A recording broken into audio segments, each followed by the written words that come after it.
Hi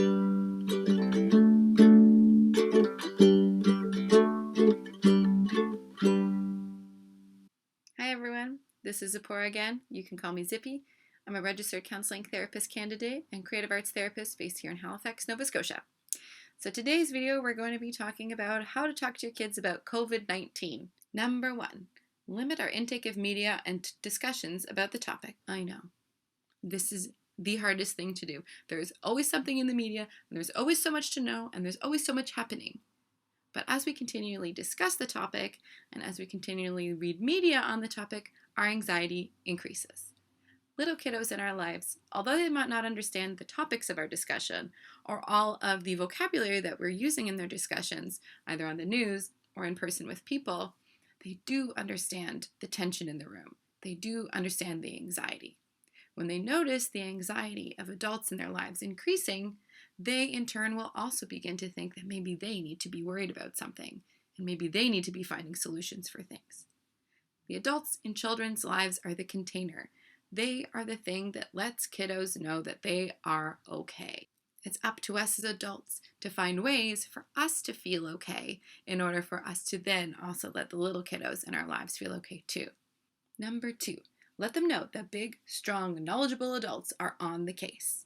It's important that kids know that adults are in charge of this situation. Let them know that the big, strong, knowledgeable scientists have told us ways that we can keep ourselves and our neighbors safe. We can stay at home and keep our social distancing, and we can wash our hands for 20 seconds at a time, which for a kid feels like a very long time.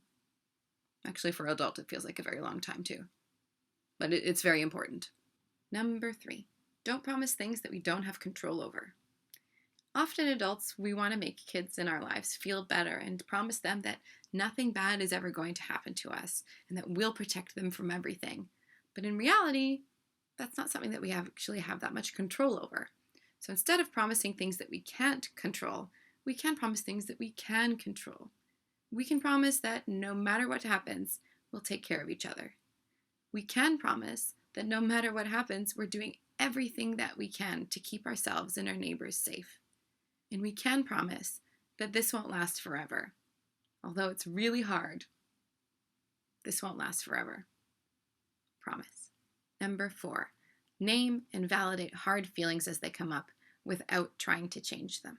Kids will often have very big feelings, as we all know, but often they don't know what those feelings are. They just know that they're very big. So helping a child by naming that feeling for them can be a really powerful experience. Naming a hard emotion can be something as simple as you're so frustrated that we can't have that birthday party that you wanted to have before, or you wish that you could go out with your friends and we can't. That's really disappointing. Being present with that feeling without trying to replace it with an okay feeling or without trying to distract them into feeling a different feeling is a really powerful experience and lets kids know that someone is there who gets it and who will be there even with the big hard feelings. It lets them know that emotions and feelings are welcome and that even if they're a bit scary, they're not dangerous. Number 5, bring attention to the present and the cans. It can be really challenging when all that we're noticing are the big hard feelings and all the things that we can't do. This can get overwhelming. And this is a very natural thing that our brains naturally do because of evolution. In cave people times, this would have been a very good thing for us to do, to constantly be looking for the negative, because that would be the thing that would keep us safe from the saber-toothed tiger, the person that was constantly gazing off into the sun and noticing all of the beautiful things in life probably would have been eaten. So it's really natural for our brains to go towards the negative, because that's the thing that keeps us safe. But in big modern times, it is important for the modern human brain to notice when we are falling into that tendency and to stretch our brains to go towards the positive that is also happening in our lives. So we should focus on the cans. We can do a lot of things still.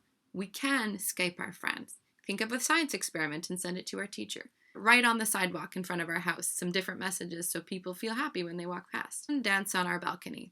By focusing on the cans, we can notice the things that feel good in those moments of okayness and have some kind of sense of control in the situation based on all of the things that we still can do as a community, as a family, and as individual people. So that's it for today's video. I hope that you find moments of okayness and notice all of the cans that you have in your life. If you do need support, I will leave my credentials at the end of the video, so please do reach out if you need anything, because we're all in this together. See you later. Bye.